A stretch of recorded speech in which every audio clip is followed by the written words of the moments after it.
mutima ngo bameze nk'abapfuye nyamara bibereye hehe mu mahoro, barigendeye bibereye mu mahoro. Ahangaha rero Petero nukura kuvuga mu ijambo ry'Imana ati abwira abayahudi n'abari bagambaniye Yesu bafite ipfunwe kuko batanze umuntu bakamwica ariko akaba yazutse. Petero yavuga ko Yesu yazutse bikabakomanga bikababaza, arabwira ati ntabwo naje kubashinja ibyo, ahubwo nagira ngo mbakure muri ubwo bujiji n'ubujiji bwayo bateye, kuko ibyo mwakoze mwumvira ko muri gukora ibintu byiza cyangwa muri gutsiratiza ibibazo nyamara atari ko bimeze. Ibyo bigasa na wa muntu uraga mugenzi we kandi we nawe aragira gute, nawe aragira gute, aramukurikira ngo nuko aramutanga yakagenda. Ubu wapfuye nyuma y'imyaka 20, uwapfuye umunsi wose saba ubusa bagiye tugasigara ibyo twungutse neza ngo wararamye nta kurama kutagira gute, nta kurama kudapfa. Icyo wagombye guharanira rero ni ugushaka amahoro. Nta handi amahoro rero ni muri Yesu. Ibyo wakora byose, wahinga, wacuruza, waba umuyobozi runaka, ariko udafite Imana ufite ubusa, byose bizakuyukiraho nta kizasigarana. Icy'ingenzi rero niba dushaka kubana n'Imana, ni umushinga natwe twahisemo, ariko uwo mushinga tugomba kuwutegura tugashaka ibyangombwa nkenerwa kugira ngo bizadufashe kugera aho hantu. Ntabwo ari ibintu bihambaye rero, ntabwo bigurwa mu ruganda, nta nubwo bijya gushakirwa kure ya kure, nta nubwo bikomeye cyane, ni ibintu bibiri gusa. Ikintu cya mbere ni ugukunda Imana n'umutima wawe wose, ukayiyegurira ukumva ko Imana ariyo mugenga w'ubuzima bwawe bwose, n'ibyo utunze byose ariyo bikomokaho. Icyo ni icya mbere. Icya kabiri ni ukubona mugenzi wawe ari we wese mu rwego arimo, yaba wundi ufite ubumuga bw'ingingo, wa wundi wagize ibindi bibazo, wamukire ukamubona ko wese ari mu ishusho ry'Imana, ukamwakira nk'uwo wakira Imana. Yesu ati ibyo mwagirimo muri abavandimwe banjye baciye bugufi ninjye mwabaga mubigiriye. Abo bose Yesu abita abavandimwe be. Ibyo mwagiriye abo baciye bugufi abavandimwe banjye ninjye mwabaga mubigiriye. Ibyo byaratunaniye. Ngo ndamwase ngo azabe, ngo ndamukugira ngo ntawe uzi ibintu yankoreye ejo bundi. Ibyo buri wese azabazwa ibyo. Ntabwo Imana izakubaza ngo ibya kanaka, buri wese azakubaza ibyo. Yaba n'umubyeyi utwite cyangwa ufite umwana ntabwo azamusobanurira, umwana azisobanura mu giti cye. Bibiliya iravuga ngo abari ku gitanda umwe azaja undi asigara, n'abari mu murima ni uko bimeze. Ntabwo rero Imana izareba ngo byagenze bite, izareba ngo ibyo yaguhaye wabikoresheje ute. Ese waba usize nkuru cy'umusozi aho wabanaga n'abandi. Ibyo nabyo birakomeye bavandimwe. Ntabwo bikomeye uretse twe umutima wacu unangiye no kumva hano tuzahatura imyaka n'imyaniko, kandi nyamara ntabyo. Hambere twatisuka n'ubugingo nyemera kabona aho yarapfuye azagira gute, azabaho. Kabone nubwo yarapfuye azabaho.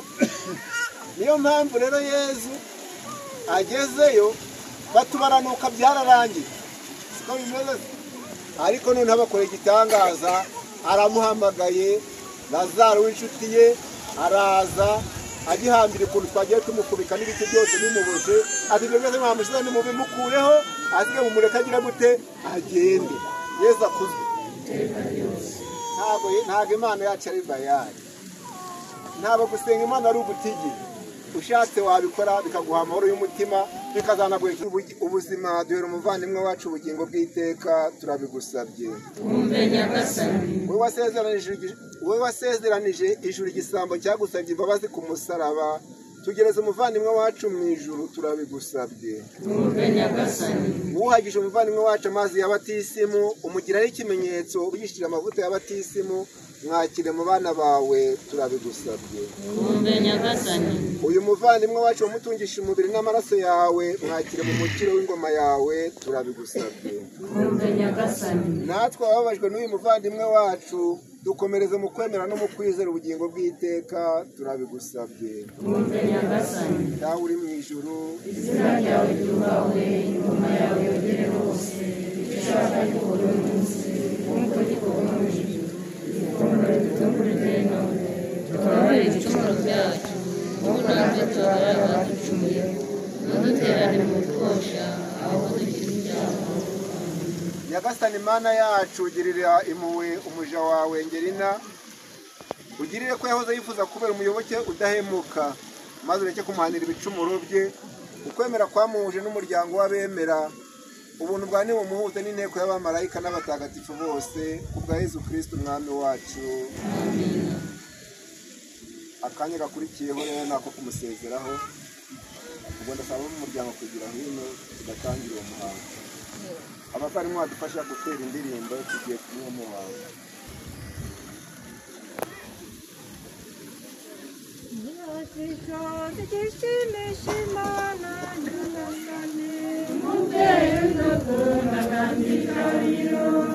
Ibiremwa yiremeye bimukomere mu mashyi, n'umusumba byose akwiriye kuratwa.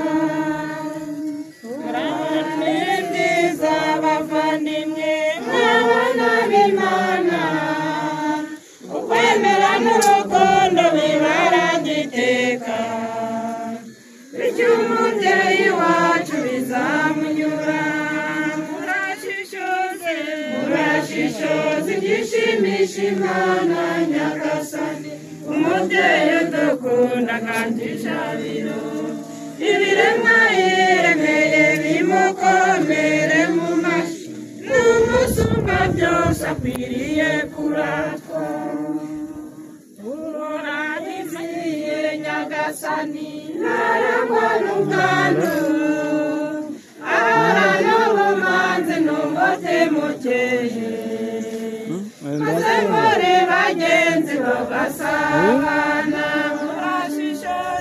Murashishoze igishimisha Imana Nyagasani, umubyeyi udukunda kandi ijabiro. Ibiremwa yiremeye bimukomere mu mashyi, n'umusumba byose akwiriye kuratwa. nta burebure ni hafi ntabwo ari harehare. Imana izabasange mu rugwiro, muzabirore zanyu bizabatonesha. ni hafi nazo se wananyuze. Murashishoze igishimisha Imana Nyagasani, umubyeyi udukunda kandi ijabiro. Ibiremwa yiremeye bimukomere mu mashyi, n'umusumba byose akwiriye kuratwa. Mwagenze nk'abana b'urumuri, rero bagera abandi. Muzagere gusenga mwambarire gusenga, muzagere mukunde mutabaziranenge. Murashishoze igishimisha Imana Nyagasani, umubyeyi udukunda kandi ijabiro. Ibiremwa yiremeye bimukomere mu mashyi, n'umusumba byose akwiriye kuratwa. Murangorane mwitwa inyangamugayo, mwizigamire ibyiza, muzatamira Imana mwicaye paradizo. Harimo bitazogera kuzorona. Murashishoze igishimisha Imana Nyagasani, umubyeyi udukunda kandi ijabiro. Ibiremwa yiremeye bimukomere mu mashyi, n'umusumba byose akwiriye kuratwa.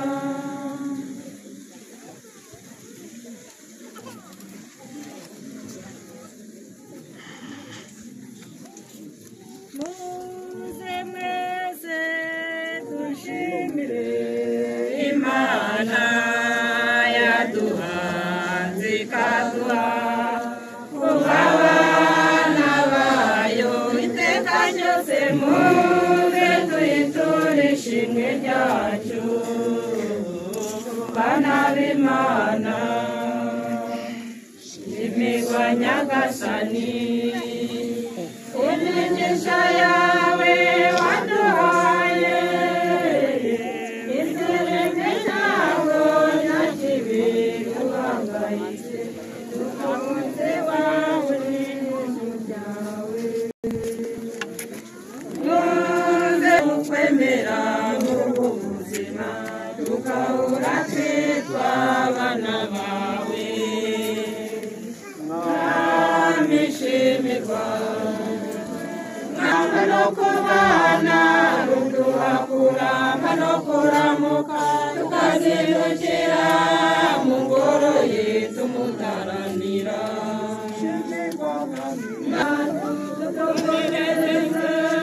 imbere ye tumurangamiye mwami shimwe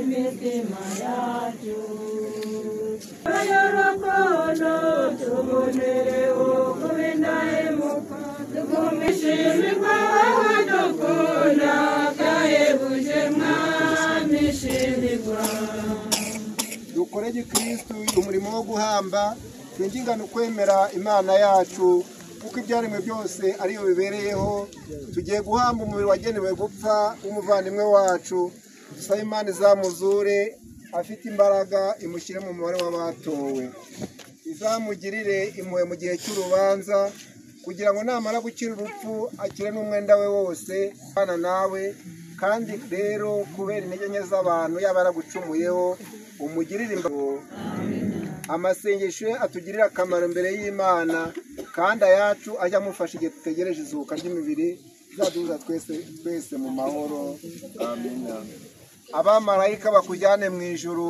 nugerayo abahuwe Imana bakwakire bakugeze mu murwa mutagatifu wa Yerusalemu urugaga rw'abamarayika nirukwakire maze ubone ko iruhuko ridashira mu ntara zarahoze ari umukene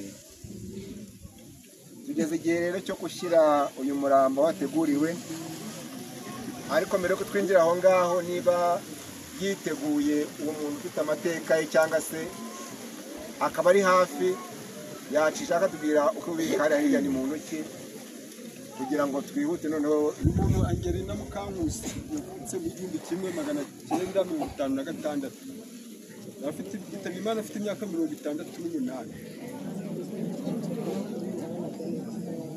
yasezeranye muri kiliziya mu 1974 yabatijwe muri 70 wabashakanye yitabye Imana mu 2010 yabyaye abana 12 abakobwa abahagaze ni 4 n'abakobwa 3 n'umuhungu umwe abitabye Imana ni abana 8 bafite abuzukuru 8 n'ubundi abamukomokaho bose hamwe asize ni abantu 12 naho Ukarisitiya mu 1972 yakomejwe mu 1978 ayo amateka Imana imuhe iruhuko ridashira turasaba rero umuntu ufite umusaraba akajya imbere hanyuma abafatanya badufasha guterura umurambo kugira gute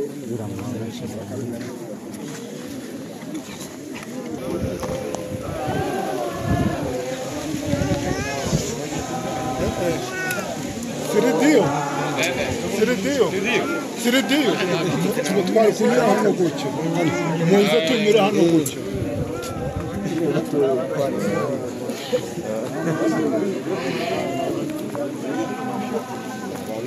burya abahungu bajyamo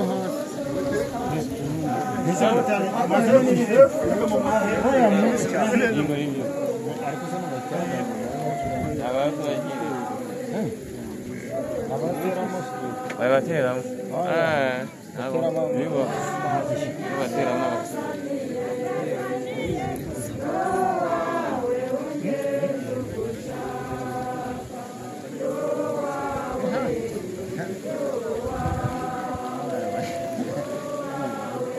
Nyagasani Yesu Kristo igihe umaze gatatu mwumva watagatifuje imva z'abakwemera nayo mpamvu imva y'umuntu uratwuta ko tuzazuka girira ubuntu bwawe we umuyoboke wawe kurukana amahoro we n'umugisha iyi mva igiye kubika umubiri we kugeza igihe uzatuzurira mu rumuri rw'iteka wowe uzajya tuzuruka n'uko iteka ryose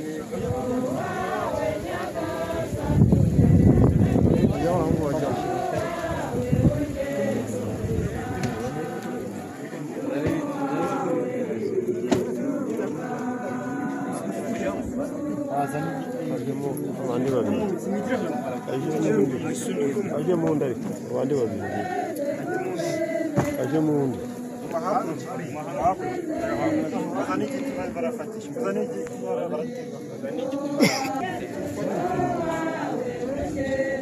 Claude mufashe fata nawe uruhande rumwe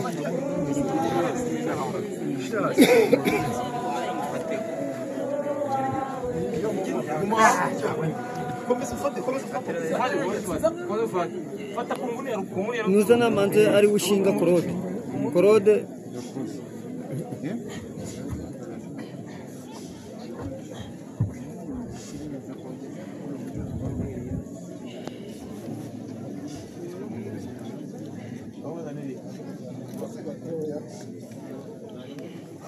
kuko Imana ishobora byose ahatse guhamagarira umuvandimwe wacu Ngeri na Mukankusi igiye kubika umubiri we mu gitaka kugira ngo kugira ngo azamukure ku munsi w'imperuka amushyire mu batagatifu bo mu bwami bwe.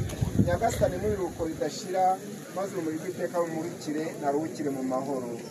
Nyagasani muri ruko ridashira maze urumuri rw'iteka rumurikire naruhukire mu mahoro. Amina. Nyagasani muri ruko ridashira maze urumuri rw'iteka rumurikire naruhukire mu mahoro. Amina.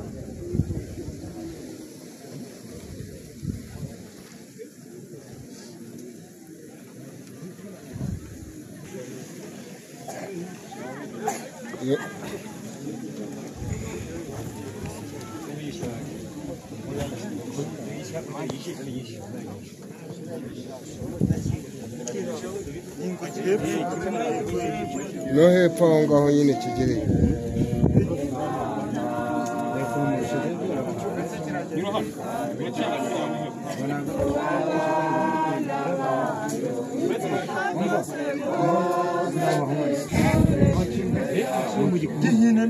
gihine kijemo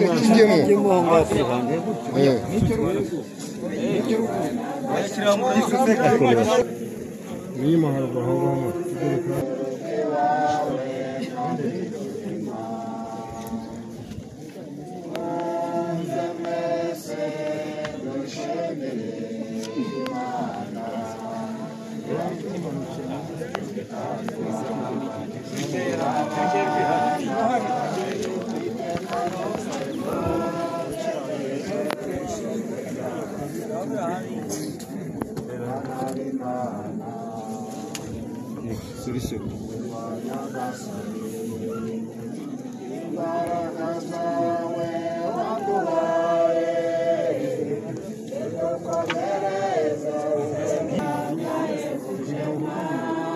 cyo kwizo ngo ninunda ko ako gakoni tuya turahajya haye kwiyo kwizo ngo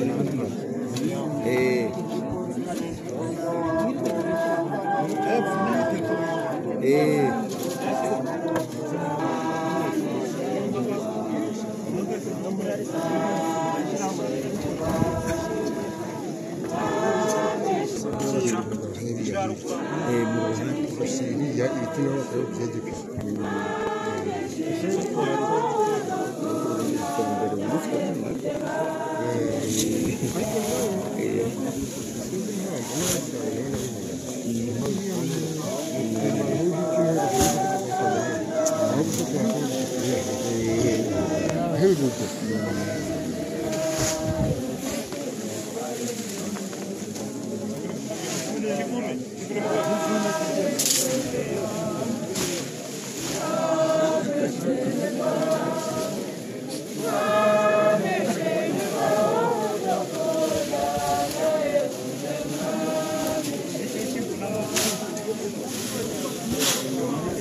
Kinga naho kandi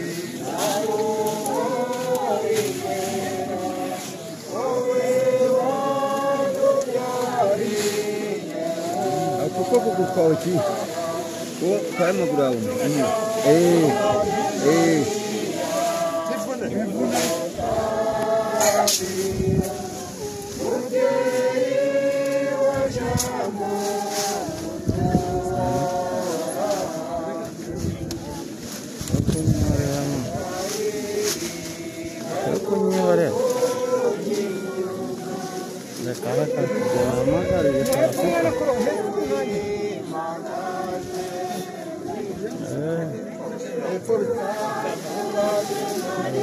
Ariko nagiye mu gitondo nagiye amajyaruguru gufunga.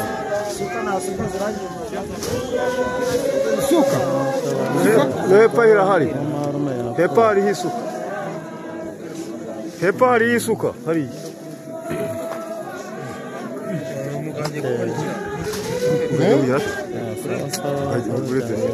mugira n'akanama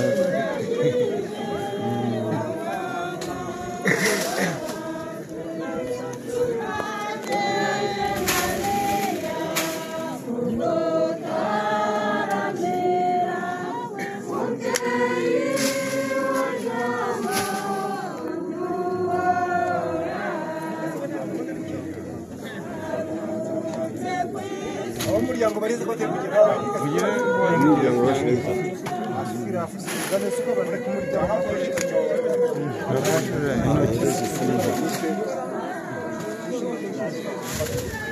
abahezera intoki bateremo birayi ibyo byoroshye ubu mu mufata kugana hagana hepfo iyo ari kujya aswe yatiri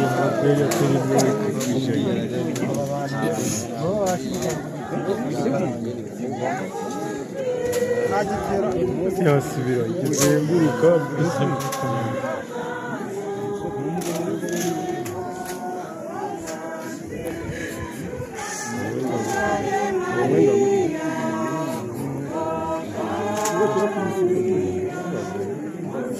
bajya bamuhereza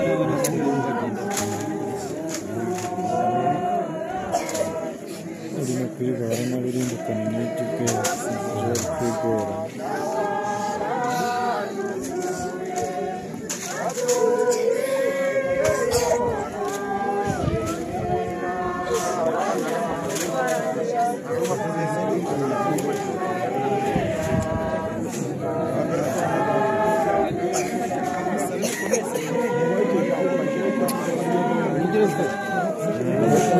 abantu maze batambuke bagende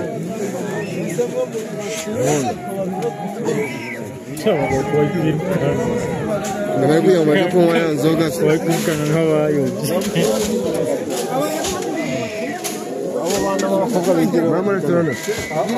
abo bana b'abakobwa bigirayo nta yindi sukara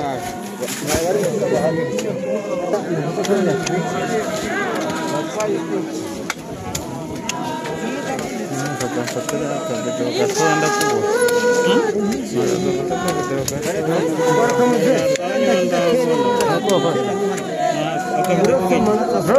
kubura hari makera negera gutya natwo nagiye mfata gufata